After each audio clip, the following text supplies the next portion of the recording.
Hi అండి, నమస్తే అండి. 90s మిడిల్ క్లాస్ అమ్మ ఛానల్ అండి. ఇదిగోండి సరుకుల పులుసు అంటామండి మేము. అల్లం పులుసు అని కూడా అంటారండి. ఇది జలుబుకి, దగ్గుకి, కఫానికి, మలబద్ధకానికి అన్నిటికీ మంచిదండి. కావాల్సిన ముందు చింతపండు ఒక ఇగోండి, నిమ్మకాయ సజ్జంత చింతపండు నానబెట్టుకోవాలండి. అల్లం అండి మన ఇష్టం అండి, ఎంతైనా వేసుకోవచ్చు. ఒక 100 గ్రాముల అల్లం తీసుకున్నాను. ఒక 6-7 ఉల్లిపాయలు, 3 ఎండుమిర్చి అండి. ఇది పసుపు కొమ్మండి, దంచి వేసుకుంటాను. వెల్లుల్లి రెబ్బలు ఒక 20 వరకు తీసుకున్నానండి. ఇదిగోండి దినుసులు, పావు కప్పు ధనియాలు వేసుకున్నానండి. వాము 1 టీ స్పూన్ అండి.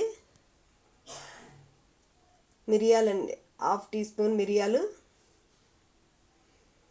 దంచిన పసుపు కొమ్మండి, దంచి పసుపు కొమ్ము వేసుకుంటున్నాను.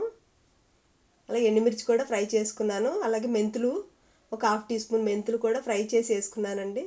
1 టీ స్పూన్ జీలకర్ర, అవి రెండే ఫ్రై చేసుకోవాలండి, మిగతావన్నీ పచ్చి వేసుకోవాలి.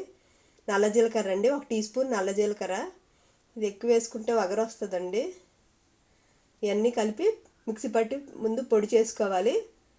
పొడి చేసుకున్న తర్వాత అప్పుడు ఉల్లిపాయ ముక్కలు, అల్లం ముక్కలు వేసుకొని వెల్లుల్లి వేసి ఫ్రై ముద్ద చేసుకోవాలండి.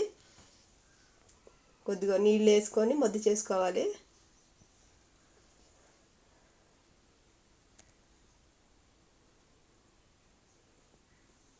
నెలకోసారైనా ఇది చేస్తానండి నేను. అది కఫానికి అన్నిటికీ మంచిదండి. కళాయిలో ఆయిల్ వేసుకోవాలండి, కొద్దిగా ఆయిల్ ఎక్కువే పడుతుందండి. పల్లి ఆయిల్ కానీ నువ్వుల నూనె కానీ వేసుకుంటే బాగుంటుందండి కూర. ఏమైనా ముద్ద వేసుకొని ఫ్రై చేసుకోవాలండి. సిమ్లోనే పెట్టుకొని కరివేపాకు వేసుకొని సిమ్లోనే పెట్టుకొని బాగా ఫ్రై చేసుకోవాలండి. మంచి స్మెల్ వస్తున్నప్పుడు అప్పుడు చింతపండు పులుసు పోసుకోవాలండి. ఎక్కువ తినేవాళ్ళు ఎక్కువ వేసుకోవచ్చండి చింతపండు. నేను తక్కువ వేసుకున్నానండి పులుసు. ఇలా దగ్గరగా అయిపోవాలండి, ఫ్రై బాగా వేగి అప్పుడు చింతపండు పులుసు పోసుకోవాలండి. పోసుకున్న తర్వాత బాగా దగ్గరగా అయిపోయి ఆయిల్ పైకి తేలాలండి. మంచి స్మెల్ వస్తుందండి. ఇంచుమించు చేపల పులుసు స్మెల్ ఎలా వస్తుందో అలా వస్తుందండి పులుసు. బాయ్ అండి, సబ్స్క్రైబ్ చేయండి ఫ్రెండ్స్.